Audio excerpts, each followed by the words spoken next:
Hey guys, welcome back to my YouTube channel and next JS की series में आज हम देखने वाले हैं how to create the first component in next JS. तो नेक्स्ट जेएस के अंदर कंपोनेंट कैसे क्रिएट होता है, कैसे काम करता है, तो ये सब पॉइंट्स आज वाली क्लास में हम कवर करने वाले हैं। तो बने रहिए मेरे साथ और मैं हूं आपका केवल मकवाना और आज का लेक्चर स्टार्ट करते हैं। Let's get started.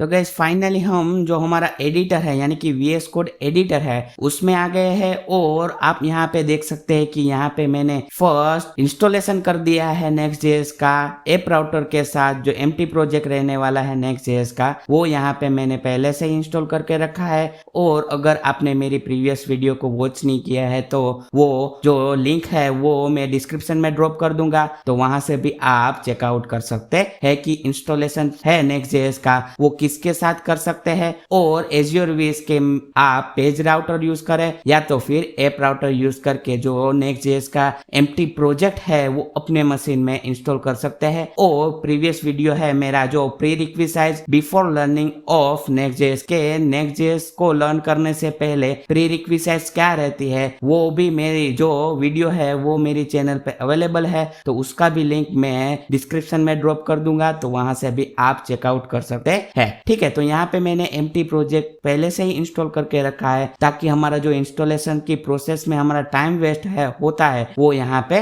ना हो। ठीक है, तो आप देख सकते हैं कि मैं ऐप राउटर के साथ यहाँ पे Next.js यूज कर रहा हूँ, तो मैंने यहाँ पे एम्प्टी प्रोजेक्ट ऐप राउटर के साथ यहाँ पे इंस्टॉल करके रख दिया है। और जो page.js है वो हमारा बाय डिफॉल्ट स्टैटिक राउट्स मिलता है, यानी कि यहाँ पे आपको page.js है वो स्टैटिक पेज राउट्स यानी कि बाय डिफॉल्ट आपको एक जब आप Next.js को इंस्टॉल करते हैं तब आपको page.js जो बाय डिफॉल्ट स्टैटिक राउट्स है वो यहाँ पे आपको मिल जाता है। ठीक है, तो इसी का यूज करके आप मल्टीपल जो कंपोनेंट है रीयूजेबल वो यहाँ पे आप कॉल करा के अपना जो UI है वो यहाँ पे क्रिएट कर सकते हैं। तो आज हम क्रिएट करने वाले हैं कि एक रीयूजेबल कंपोनेंट बनाएंगे और page.js के अंदर कैसे कॉल कराते हैं और कैसे यूज करते हैं ये सब पॉइंट्स आज वाली क्लास में हम कवर करने वाले हैं। ठीक है, तो यहाँ पे मैंने जो एम्प्टी प्रोजेक्ट है वो भी इंस्टॉल करके रखा है और npm run dev करके मैं यहाँ पे जो हमारा प्रोजेक्ट है Next.js का एम्प्टी प्रोजेक्ट है वो यहाँ पे मैं लॉन्च कर दूंगा npm run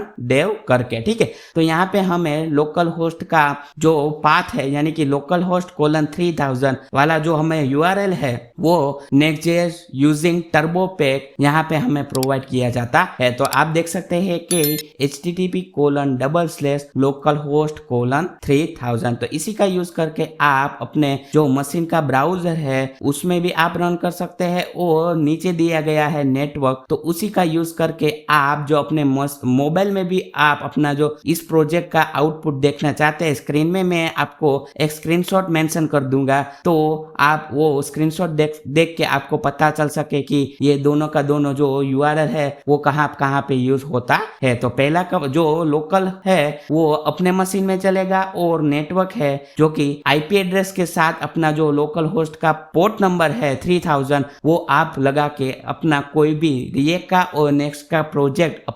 अपने मोबाइल में भी आप वॉच आउट कर सकते हैं और जो आउटपुट है वो अपने मोबाइल में भी आप देख सकते हैं। ठीक है, तो ये एक पॉइंट है नया वो मैं आपके सामने शेयर कर रहा हूँ। ठीक है, तो ये छोटी सी बात है बट इम्पोर्टेंस है, इसलिए मैंने ये छोटा सा पॉइंट आपके सामने शेयर किया है। ठीक है, तो इस तरीके से हमारा जो पूरा का पूरा स्ट्रक्चर है वो यहाँ पे दिख रहा है। और जो page.js के अंदर जो बाय डिफॉल्ट कोड हमें मिलता है उसकी कोई नीड नहीं है, तो यहाँ से div से सिलेक्ट कीजिए और div जब जहाँ पे क्लोज हुआ है वो उसी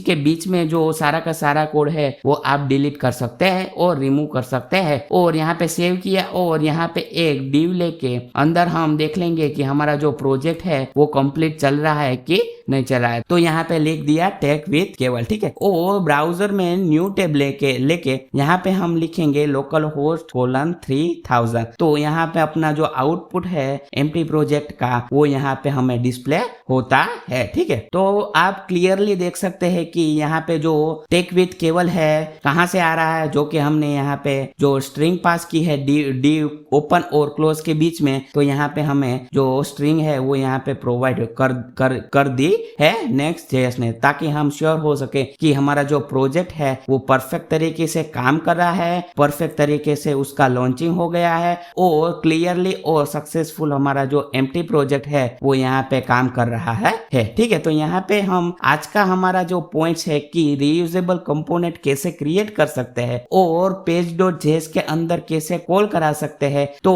आप देख सकते हैं कि ऐप के अंदर आप एक फोल्डर बना दीजिए ताकि जो आपका जो बाय डिफॉल्ट स्टैटिक राउट्स है उसके अंदर रीयूजेबल कंपोनेंट है वो आप इस फोल्डर में रख सकते हैं। तो यहाँ पे कंपोनेंट्स फोल्डर बनाया और यहाँ पे न्यू फाइल करके कंपोनेंट फोल्डर के अंदर न्यू फाइल करके मैं सिर्फ लूंगा hello.js, ठीक है। तो यहाँ पे hello.js आ गया और आप दो तरीके से अपना जो फंक्शनल कंपोनेंट है वो क्रिएट कर सकते हैं। पहला है ओल्ड तरीका है जावास्क्रिप्ट का कि फंक्शन और फंक्शन का नेम दीजिए और जो राउंड ब्रेसेस है वो लगा दीजिए और कर्ली ब्रेसेस स्टार्ट और क्लोज करके इन बिटवीन आप जो फंक्शन का कोड है वो कर सकते हैं। और नया तरीका है, न्यू तरीका है और नाउअडेज जो डेवलपर है वो यूज कर रहे हैं कौन सा, जो कि है हमारा फेट एरो फंक्शन, ठीक है। तो यहाँ पे अपना जो शॉर्ट तरीके से आप क्रिएट करना चाहते हैं फेट एरो फंक्शन, तो कुछ नहीं करना है, RAFCE और टैब प्रेस करना है ताकि हमारा जो फंक्शनल कंपोनेंट है यूजिंग फेट एरो फंक्शन, तो यहाँ पे हमारा बाय डिफॉल्ट यहाँ पे आ गया है बॉयलर प्लेट कोड, ठीक है। तो यहाँ पे हमारा एक ढांचा आ गया है, उसका यूज करके हम अगली जो प्रोसेस करने वाले हैं वो यहाँ से स्टार्ट होगी और यहाँ से आप अगली वाली प्रोसेस क्लियर कर सकते हैं। तो यहाँ पे हेलो आ गया और आप देख सकते हैं कि div ओपन और क्लोज के इन बिटवीन हमने हेलो कीवर्ड भी लिख दिया है, कीवर्ड सॉरी एक स्ट्रिंग पास कर दिया है हेलो और यहाँ पे हम लिख देंगे हेलो टेक विथ केवल। तो यहाँ पे हमने स्ट्रिंग पास कर दी और जो स्टैटिक हमारा राउट्स होता है उसके अंदर जाएंगे और यहाँ पे हम इंपोर्ट करा लेंगे। कौन सा कंपोनेंट इंपोर्ट कराएंगे कि कंपोनेंट के फोल्डर के अंदर hello.js है वो यहाँ पे हमें इंपोर्ट करके दे दो, ठीक है। तो यहाँ पे जो हेलो है वो क्लियरली आप देख सकते हैं कि हेलो फ्रॉम कहाँ से, जो मेन डायरेक्टरी है यानी कि सेम डायरेक्टरी के बाहर जो कंपोनेंट फोल्डर हमने क्रिएट किया है उसी के अंदर hello.js करके फाइल है, उसका आउटपुट यानी कि उसका जो कोड है वो कंपोनेंट है वो उसको मुझे इंपोर्ट करा के page.js के अंदर दे दो, ठीक है। तो यहाँ पे आ गया और टेक विथ केवल है, उसी के बाद में हम जो हेलो कीवर्ड है सॉरी हेलो कंपोनेंट है उसी को हम यहाँ पे कॉल करा देंगे। और ब्राउजर में देखेंगे तो आप देख सकते हैं कि पहला जो टेक विथ केवल लिखा है वो हमारा है page.js के अंदर हमने लिखा था और सेकेंड है हमारा हेलो टेक विथ केवल। तो सेकेंड है हमारा टेक विथ केवल सॉरी हेलो टेक विथ केवल। तो ये स्ट्रिंग हमने hello.js के अंदर पास कराई थी। तो आप देख सकते हैं कि यहाँ पे हमारा जो हेलो आउटपुट है वो डिस्प्ले हो रहा है परफेक्टली। तो आज का हमारा जो पॉइंट था कि रीयूजेबल कंपोनेंट यानी कि फर्स्ट कंपोनेंट नेक्स्ट.js के अंदर कैसे क्रिएट कर सकते हैं और जो राउट्स है यानी कि स्टैटिक राउट्स है बाय डिफॉल्ट उसी के अंदर कैसे कॉल करा के हम यूज कर सकते हैं, ठीक है। तो आज का हमारा जो पॉइंट है वो यहाँ पे हमने परफेक्टली और सक्सेसफुली कवर कर लिया है। और जो प्रीवियस वीडियो यानी कि इंस्टॉलेशन प्रोसेस है नेक्स्ट.js की वो अभी तक आपने मेरी वीडियो वॉच आउट नहीं की है तो डिस्क्रिप्शन में मैं आपको जो उसका लिंक है वो ड्रॉप कर दूंगा, तो वहां से भी आप चेकआउट कर सकते हैं। और या तो फिर अपनी जो मेरी ऑफिशियल चैनल है यूट्यूब पे उसके अंदर से भी आप चेकआउट कर सकते हैं। तो यहाँ पे हमारा जो आज का पॉइंट है वो यहाँ पे हमने परफेक्ट तरीके से और सक्सेसफुली कवर कर लिया है, ठीक है। और लास्ट में मैं आपको बताना चाहता हूँ कि मेरी चैनल पे आप नए हो तो प्लीज चैनल को सब्सक्राइब करते जाइए, वीडियो को लाइक कर दीजिए और कमेंट सेक्शन में अपना रिव्यू और फीडबैक आप दे सकते हैं कि ये वीडियो आपको कैसा लगा और क्या इम्प्रूवमेंट चाहिए, और ये वीडियो आप दूसरे को यानी कि अपने फ्रेंड्स रिलेटिव सर्कल में भी ये वीडियो आप शेयर कर सकते हैं। ठीक है, तो मिलते हैं नेक्स्ट क्लास में, तब तक के लिए goodbye. Thank you for watching this video and subscribe to Tech with Keval.